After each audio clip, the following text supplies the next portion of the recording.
আসসালামু আলাইকুম রহমতুল্লাহ। আশা করি আপনারা সকলে আল্লাহ তাআলার রহমতে ভালো আছেন। আজ আমি আলোচনা করব যে আমলে মানুষের জীবিকার অভাব হবে না। তো চলুন জেনে নেই হাদিস ও কোরআনের আলোকে। আল্লাহ তাআলা তার পরিচয় দিয়ে যে সূরা পেশ করেছেন তা হলো সূরা আল ইখলাস। এ সূরায় আল্লাহ তাআলা তার গুণ ও পরিচয় তুলে ধরেছেন। তিনি বলেছেন আল্লাহুস সামাদ বা আল্লাহ অমুখাপেক্ষী। হাদিসে পাকে আল্লাহ তাআলার গুণবাচক নামের জিকির আজকার তাসবিহ তাহলিলের ফজিলত বর্ণনা করা হয়েছে। মানুষ যদি আল্লাহর সুন্দর সুন্দর গুণবাচক নামগুলো যথাযথভাবে আমল করে তবে ফজিলত লাভের পাশাপাশি অনেক উপকৃত হবে। আর তার গুণবাচক নামের জিকিরের সবচেয়ে বড় উপকারিতা হলো পরকালে জান্নাত লাভ। রাসূলুল্লাহ সাল্লাল্লাহু আলাইহি ওয়াসাল্লাম বলেছেন, আল্লাহ তাআলার ৯৯ গুণবাচক নাম রয়েছে। যে ব্যক্তি এই গুণবাচক নামগুলোর জিকির করবে সে জান্নাতে যাবে। আল্লাহ তাআলার গুণবাচক নামসমূহের মধ্যে আস-সামাদু একটি।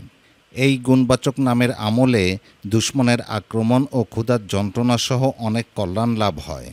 আল্লাহর গুণবাচক নাম আস-সামাদু এর জিকিরের আমল ও ফজিলত তুলে ধরা হলো।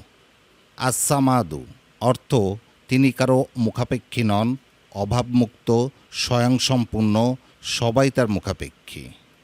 মনে রাখতে হবে, মানব যখন ভয়ে আতঙ্কে মুচড়ে পড়ে তখন তার কাছে ছুটে গেলে তিনি তাতে প্রশান্তির সুধা ঢেলে দেন। আনন্দ বেদনায়, সুখে দুঃখে, সর্বাবস্থায় হৃদয় তার দিকেই ধাবিত হয়।